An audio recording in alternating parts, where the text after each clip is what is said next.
ಮಕ್ಕಳು ಕೊಹ್ಲಿ ಇರಲಿಲ್ಲ, ಅದಕ್ಕೆ ಆ ಥರ ಬಿಹೇವ್ ಮಾಡಿದ್ರೆ ಅನಿಸುತ್ತೆ. ಆ ಮನುಷ್ಯ ಇದ್ದಿದ್ದರೆ ಸುಮ್ಮನೆ ಬಾಯಿ ಮುಚ್ಕೊಂಡು ಆಟ ಆಡ್ಕೊಂಡು ಶೇಕ್ ಹ್ಯಾಂಡ್ ಕೊಟ್ಕೊಂಡು ಏನು ಕೊಡ್ತಾರೋ ಪ್ರೈಸ್ಗಳು, ಅದನ್ನು ಆ ಪ್ರೈಸ್ಗಳು ಇಸ್ಕೊಂಡು ಹೊರಟೋಗಿರೋರು ನೀವು. ಕೊಹ್ಲಿ ಇರಲಿಲ್ಲ, ಅದಕ್ಕೆ ಈ ಥರ ಬಿಹೇವ್ ಮಾಡಿದ್ದೀರ. ಸೋಲೋದ್ರ ಬಗ್ಗೆ ಅದು ನಿಮ್ಗೆ ಹೆಂಗಾಗಿದೆ, ಸೋಲೋದೇ ಗೆಲುವಾಗಿ ಹೋಗ್ಬಿಟ್ಟಿದೆ ನಿಮಗೆ. ಕೊಹ್ಲಿ ಇರಲಿಲ್ಲ, ಅದಕ್ಕೆ ಈ ಥರ ನಾಟಕಗಳು ಆಡಿದ್ದೀರ ನೀವು. ಆ ಮನುಷ್ಯ ಇದ್ದಿದ್ದರೆ ಸುಮ್ಮನೆ ಬಾಯಿ ಮುಚ್ಕೊಂಡು ಬಾಲಿಂಗ್ ಹಾಕಿ, ನಾವು ಹಾಕಿರೋ ಬಾಲಿಂಗ್ಗೆ ಬ್ಯಾಟಿಂಗ್ ಆಡ್ಕೊಂಡು ಮಕ್ಕಳ ಥರ ಹೋಗಿರೋದು. ಲಾಸ್ಟಲ್ಲಿ ಬಂದು ಸಿಗ್ನೇಚರ್ ಹಾಕಿ. ಓಕೆ, ಏಷ್ಯಾ ಕಪ್ ನಡೀತಾ ಇದೆ.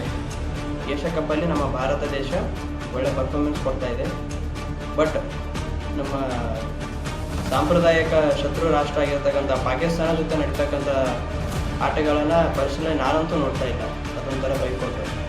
ಯಾಕಂದರೆ ರೀಸೆಂಟಾಗಿ ನಡೆದಿರ್ತಕ್ಕಂಥ ಟೆರರಿಸ್ಟ್ ಅಟ್ಯಾಕಲ್ಲಿ ಏನೇನಾಗಿದೆ ಅಂತ ಎಲ್ಲನೂ ಗೊತ್ತು.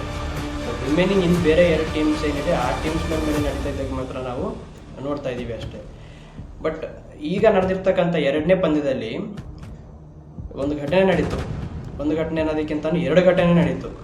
ಅದು ಯಾಕೆ ಮಾಡಿದ್ರು ಪಾಕಿಸ್ತಾನದ ಆಟಗಾರರು, ಅವ್ರಿಗೇನಾರಾದರೂ ಮಾಡು ಅಂತ ಹೇಳಿದ್ರ, ಇಲ್ಲ ಇಂಟೆನ್ಷನಲ್ಲಿ ಮಾಡಿದ್ರೋ ಗೊತ್ತಿಲ್ಲ. ಬಟ್ ತುಂಬಾ ನಾಚಿಕೆಗೇಡು ಸಂಗತಿಗಳನ್ನ ನಡೆದಿತ್ತು ಆ ಒಂದು ಮ್ಯಾಚಲ್ಲಿ. ಇನ್ಸಿಡೆಂಟ್ಸ್ಗಳು ನಡೆದಿತ್ತು. ಯಾವನೋ ಒಬ್ಬ ತುಂಬಾ ತಿಣುಕಾಡಿ ತುಂಬಾ ಕಷ್ಟಪಟ್ಟು ಒಂದು 50 ರನ್ ಕೊಡ್ತ. ನಮ್ಮ ಭಾರತ ದೇಶದ ಆಟಗಾರರು 200-300ವರೆಗೂ ಹೊಡೆದಿದ್ದಾರೆ ಸೆಂಚುರಿಗಳನ್ನ. ದ್ವಿಶತಕ ಅಂತ ಹೇಳ್ತೀವಲ್ಲ, ಅದನ್ನ ನೋಡೋದಕ್ಕೂ ಅಷ್ಟು ಸೆಲೆಬ್ರೇಷನ್ ಮಾಡಿರಲಿಲ್ಲ, ಮಾಡೋದು ಇಲ್ಲ ಆ ಥರ. ಅವರು ಒಬ್ಬ ಬಂದು 50 ರನ್ಸ್ ಹೊಡೆದ ಮೇಲೆ ಗನ್ ತೋರಿಸಿ ಶೂಟ್ ಮಾಡೋ ಥರ ಸಿಗ್ನಲ್ ಕೊಟ್ಟ ಎಲ್ಲ ಅಭಿಮಾನಿಗಳಿಗೆ. ಇನ್ನೊಬ್ಬ ಏನು ಮಾಡ್ದ, ಈ ಫೀಲ್ಡಿಂಗ್ ಮಾಡಬೇಕಾದಾಗ ಈ ಥರ ಏರ್ಕ್ರಾಫ್ಟ್ಗಳನ್ನ ಹೊಡೆದೊಳಿಸಿದ್ದೀವಿ ನಿಮ್ಮದು ದೇಶದ್ದು ಅನ್ನೋ ಥರ ಒಂದು ಡೈರೆಕ್ಟಾಗಿಯೇ ಸಿಗ್ನಲ್ ಕೊಟ್ಟ. 1948 ಯುದ್ಧಕ್ಕೆ ಬಂದರೆ ಸೋತೋದ್ರಿ ಪಾಕಿಸ್ತಾನದವರು. 1965 ಬಂದರೆ ಸೋತೋದ್ರಿ.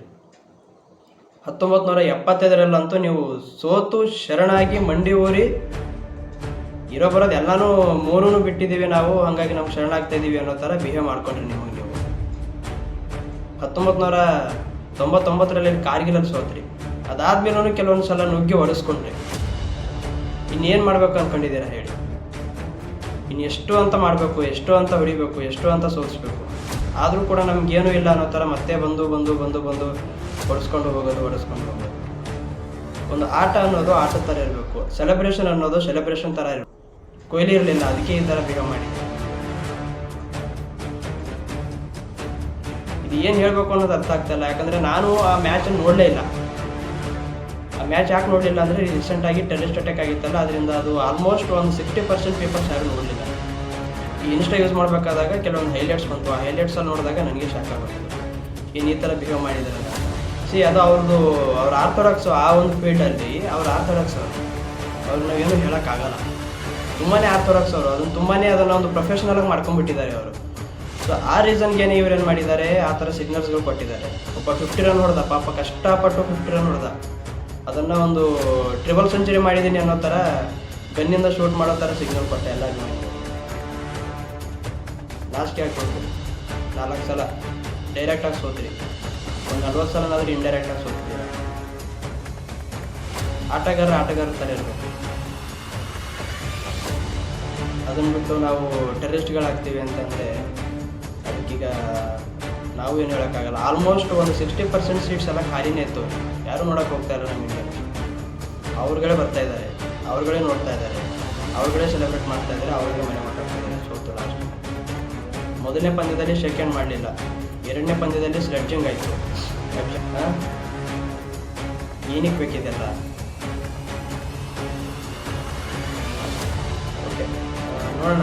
ನಮ್ಮ ಭಾರತ ದೇಶ ಇನ್ನೂ ಒಳ್ಳೆಯ ಉತ್ತಮ ಪ್ರದರ್ಶನ ಕೊಡ್ತಾ ಇದೆ. ಕೊಡಲಿ, ಏಷ್ಯಾ ಕಪ್ ಗೆದ್ದಿದೆ ಅಂತ ನಾವು ಕೂಡ ಹಾರೈಸ್ತಾ ಇದ್ದೀವಿ. 3 ಸಲ ಫೈನಲ್ ಆಡಿದ್ದೀರಾ, ಸೋತಿದ್ದೀರಾ. ಯುದ್ಧದಲ್ಲೂ ಫೈನಲಿಗೆ ಬಂದಿದ್ದೀರಾ, ಸೋತಿದ್ದೀರಾ. ಕ್ರಿಕೆಟಲ್ಲೂ ಫೈನಲಿಗೆ ಬಂದು ಸೋತಿದ್ದೀರಾ. ಹಾಕಿನಲ್ಲೂ ಫೈನಲಿಗೆ ಬಂದು ಸೋತಿದ್ದೀರಾ. ಕಬಡ್ಡಿನಲ್ಲೂ ಫೈನಲಿಗೆ ಬಂದು ಸೋತಿದ್ದೀರಾ. ಇರೋ ಬರೋ ಎಲ್ಲ ಕಡೆ ಫೈನಲ್ ಅನ್ಕೊಂಡು ಬಂದು ಸೋತೋಗಿದ್ದೀನಿ.